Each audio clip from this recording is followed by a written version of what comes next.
Hi there, my name is Bandy and this is my channel BandysBooks, and we are back in the kitchen with another recipe and review.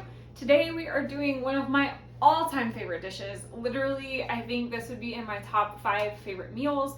It is very much a nostalgia food for me, something that I grew up eating and something that I eat enthusiastically as an adult, and that is adobo. And today's adobo dish is coming courtesy of Arsenic Adobo by Mia P. Manansala. And this is a cozy mystery. I haven't actually read a whole ton of cozy mysteries before. This was kind of my first time dipping my toes in the water, and I did it specifically because I knew that this had a lot of Filipino representation. I think I've mentioned this before on YouTube, but I grew up in a predominantly Filipino and Vietnamese neighborhood. So for me, Filipino food is very much a comfort food for me. Like, parties when I was a kid, like at school when you could still bring food, were full of like lumpia and pancit and adobo and all sorts of like amazing dishes.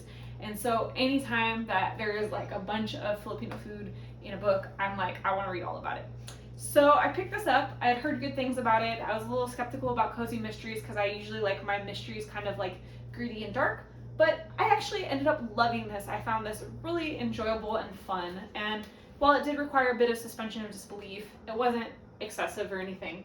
And adobo, our titular dish here, is one of my all-time favorites, so I thought this was a perfect opportunity to go ahead and make this recipe. So we're doing things slightly different here because Manansala actually includes different recipes in the back of her book, all of which look amazing, by the way. There's recipes for ube crinkle cookies, which I definitely want to try at some point, and she has a recipe for coconut jam, which looks amazing. And then she has a recipe for Tita Rosie's chicken adobo. Tita Rosie is her auntie. If you aren't familiar with Filipino terms, Tita means auntie. And so Auntie Rosie runs a kitchen here, and she is, an amazing cook, and she makes this amazing adobo. So there's a recipe at the back of this book for adobo.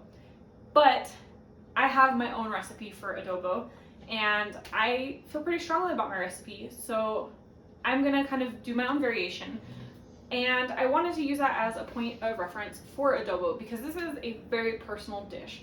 I have experienced many different types of adobo here in the US and also in the Philippines. So my best friend is Filipina, and I had the joy of going a few years back to the Philippines with her and her older brother to visit their family. And her Tita Myrna, picked us up at the airport and brought a steaming pot of adobo with her. And we had just got off like a 16-hour flight. It was 1 a.m. by the time we got to our hotel. We were starving and exhausted and jet lagged. And Tita Myrna's adobo was probably the single best thing that I consumed on that entire vacation. And let me tell you, it was a vacation with insanely good food. I mean, we ate so well the whole time we were in the Philippines, but that homemade adobo that I had that first night was just hands down the best adobo I've ever had. And so I asked Tita Myrna about how she makes her adobo, and then I created my own variation of it. And there's some things in this that I know are a little controversial because some people feel like you shouldn't add onions to adobo. Some people really like onions in adobo.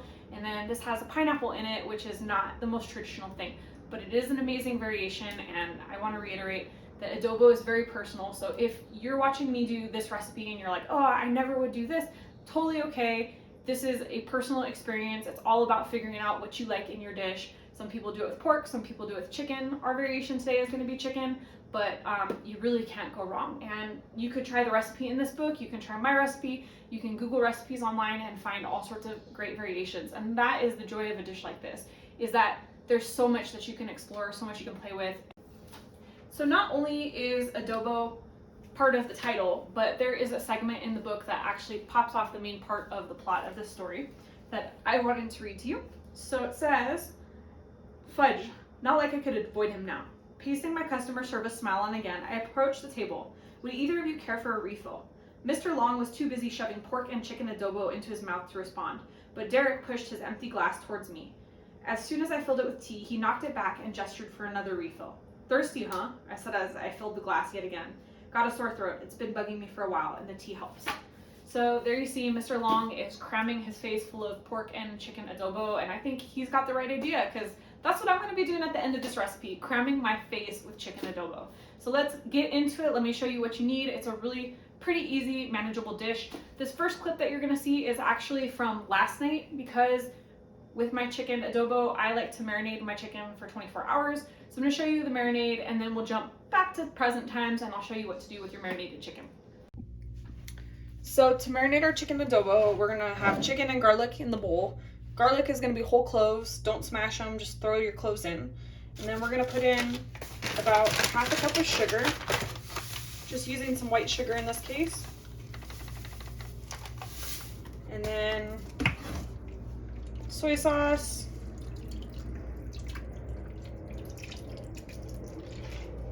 some water,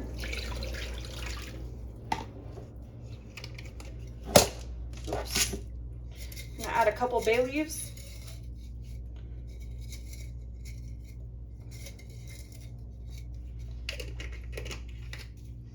and some black pepper.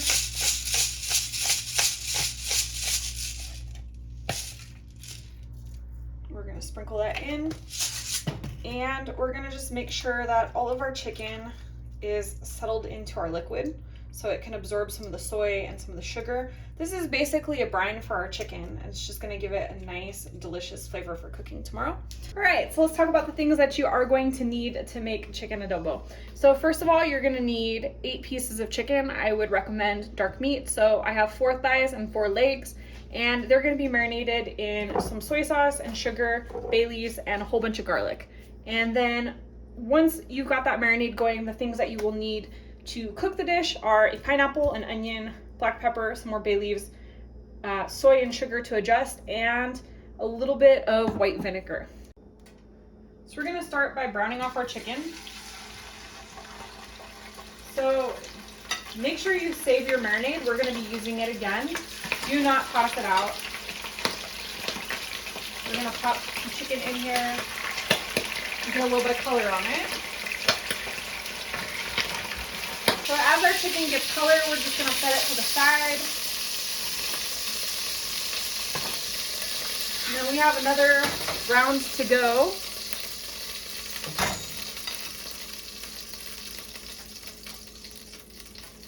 You can smell the sugar and the soy sauce caramelizing already.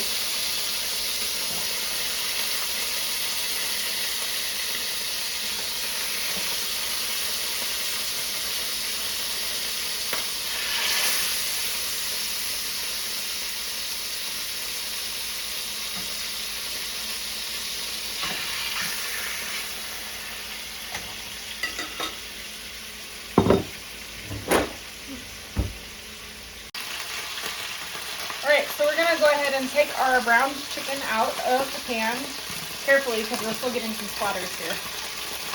Definitely gonna have to clean the stove after I'm done with this, but it's worth it. Now we're gonna throw our onions in.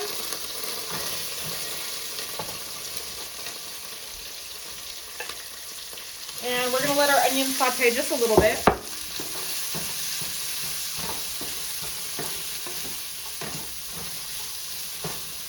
Just want these to start to get a little bit caramely and a little bit soft, and then we're going to return our chicken and our marinade, doctor it up a little bit, and let it simmer.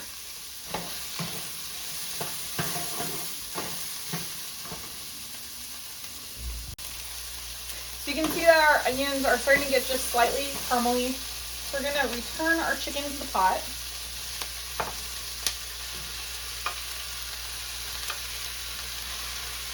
And nestle them in here.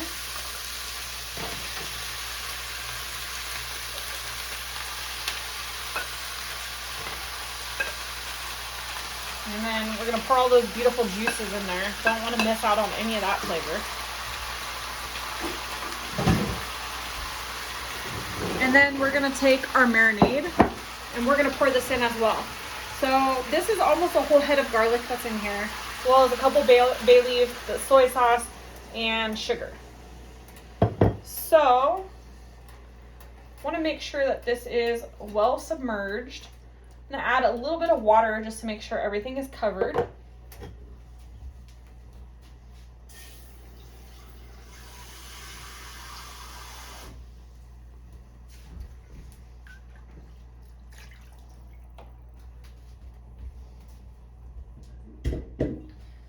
All right, and this is basically exactly what we want. It's just everything nestled within the water.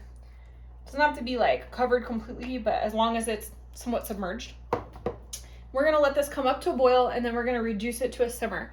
We're gonna let this simmer for a minimum of 2 hours. I may go a little bit past 2 hours depending on the texture of the chicken.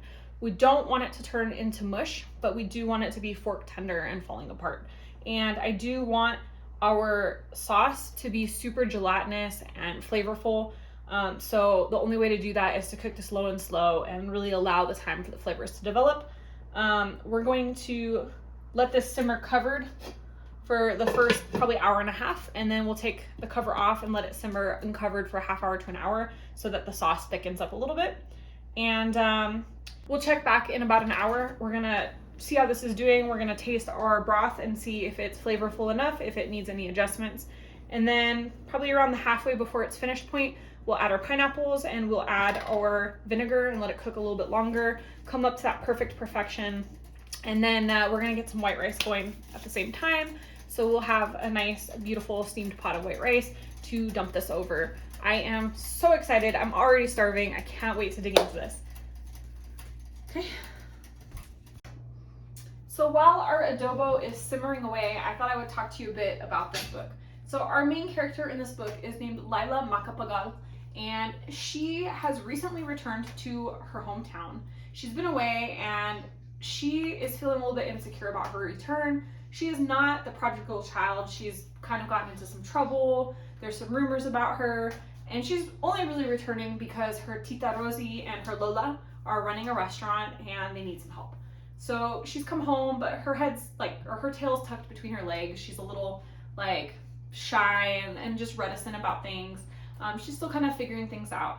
But she has a best friend who's next door, who's running a coffee shop, and a lot of support, and really a super loving family. She has 3 ninongs who come and visit her, and they're there to gossip and chismis. She's got her Tita, her Lola, and then the best friend's brother.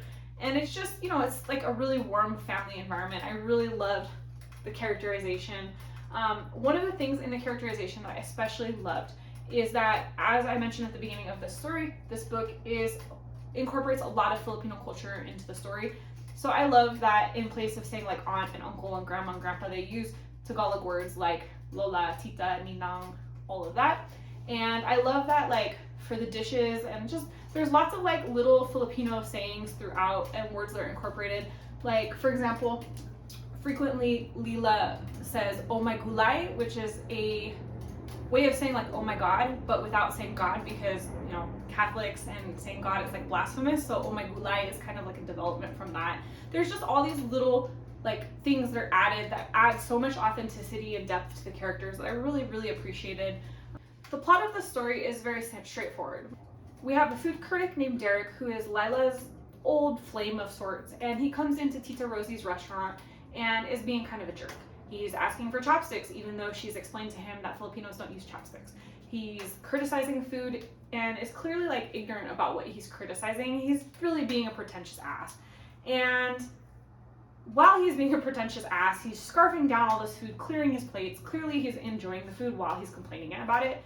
And then all of a sudden he basically passes out on the table. Ambulance is called and he is pronounced dead on arrival, and then the cops come in to investigate. And Tita Rosie's restaurant gets shut down during the investigation, and a whole bunch of aspersions are cast against the family. Tita Rosie is in a frenzy. She's so upset, and she obviously is very, very much clearly innocent. And she's just heartbroken that anyone was injured or killed within her restaurant. And when the detectives really aren't doing a good job of figuring out who killed Derek, Lila steps up. She decides she's gonna clear her Tita and her Lola's name and, figure out who the baddie is and save the day. So Lila gets in over her head and she's investigating all these restaurants, competitors. It's a really interesting scenario.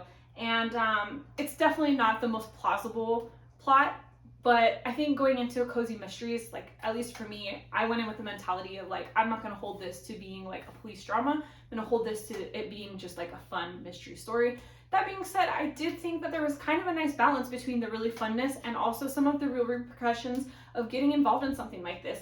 Lila has some pretty authentic reactions to some of the trauma and stuff that she's experiencing throughout this book.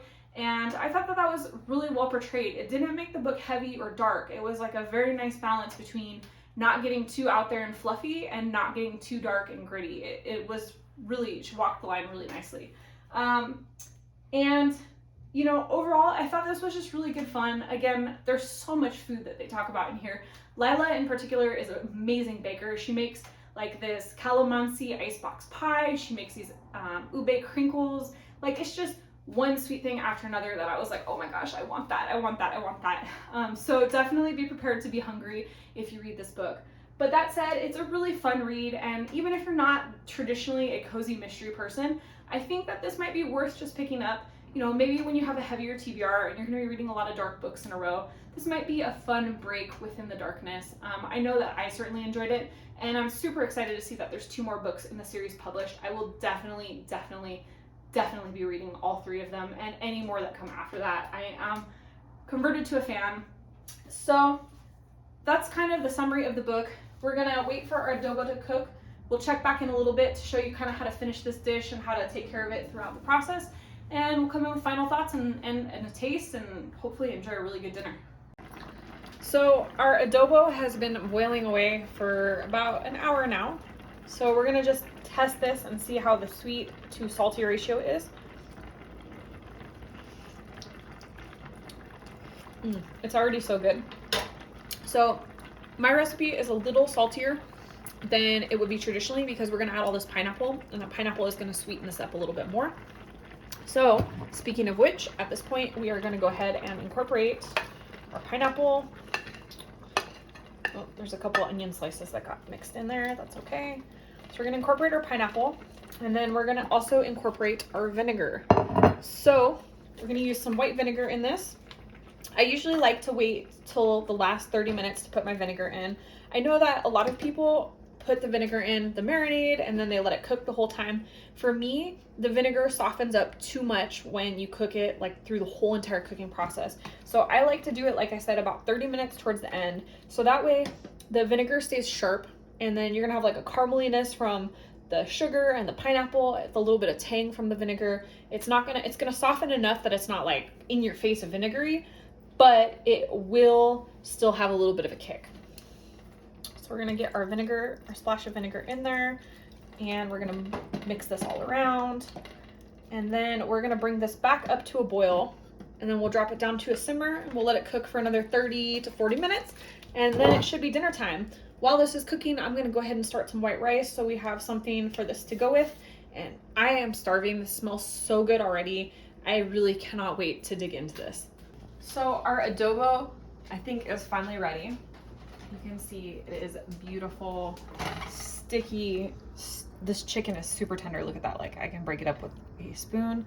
There's still a lot of juice in there, as you can see, but it's nice and thickened up. We're gonna taste this and just make sure we don't need to adjust the seasonings at all. Oh, I could literally drink cups of this sauce. That is perfect. You know you got a recipe down when you don't even have to adjust the seasoning at the end. So I think we're ready to go ahead and plate this up, try our bite of food, wrap up our thoughts on our book, and dinner time for Oz and I. So as you can see, our adobo is ready. It's hot and steaming. I am so hungry. Literally, my mouth has been watering all night smelling this cooking. I cannot wait to dig in and give this a try. So let's get some chicken here. Look at that, fork tender, some pineapple, some rice.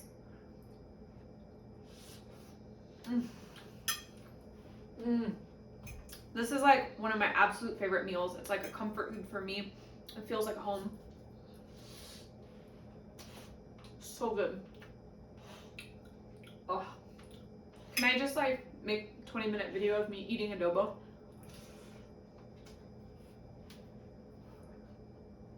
I don't even care if it's hot. I just want to like scarf this down. But before I get too into my plate, let me wrap up my final thoughts on this book.